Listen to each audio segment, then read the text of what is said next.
If you have a pair of large tube lights like these Nanlite Pavotubes, you can light your videos like this, or maybe even this. And really it can be any pair of 4-foot or 2-foot tube lights, whether they're from Godox, Aperture, or another brand. And in this video, I'm going to show you how you can get these looks pretty easily. With our first look, we're going to be using one of the tube lights as our key light and the other one as both a practical light and our rim light. So with our key light, we want to make it look as soft as possible while also making it look cinematic. And by cinematic, all I mean is that we wanted to add depth and dimension to my face and the overall shot. And there are 3 techniques that we can use to accomplish this.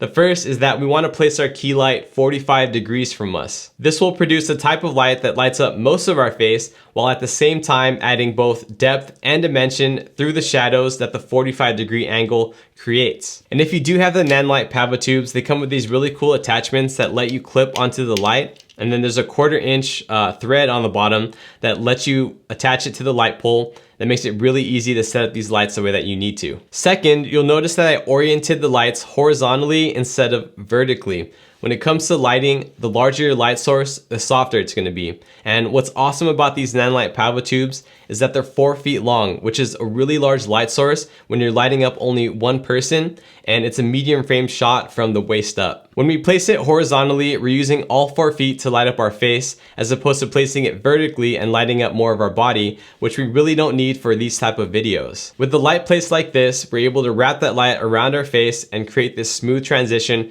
from light to dark across our face with no steep drop off or harsh shadows. Here's the difference between having the light vertically and having it horizontally. And lastly, we want to get this light as close to us as possible without the light or the stands being in the shot.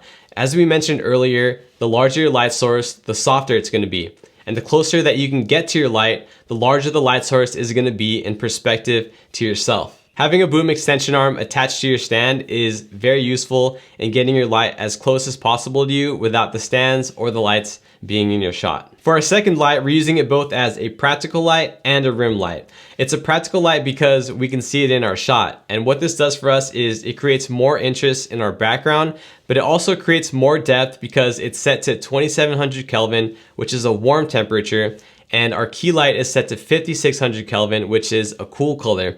And the contrast between these two color temperatures creates more depth, more dimension, and it makes it more cinematic. And it's also a rim light because it creates a rim of light on this side of my head and this side of my body. And we have it on the opposite side of our key light because it helps to highlight just enough of this shadowy side to help separate me from the background. Moving on to our second setup, I've kept our key light exactly the same, and all I've done is I've taken the second light and I've changed it from a practical rim light to a background accent light. Our second light is now hidden from sight, and it's instead being used to project light onto our background.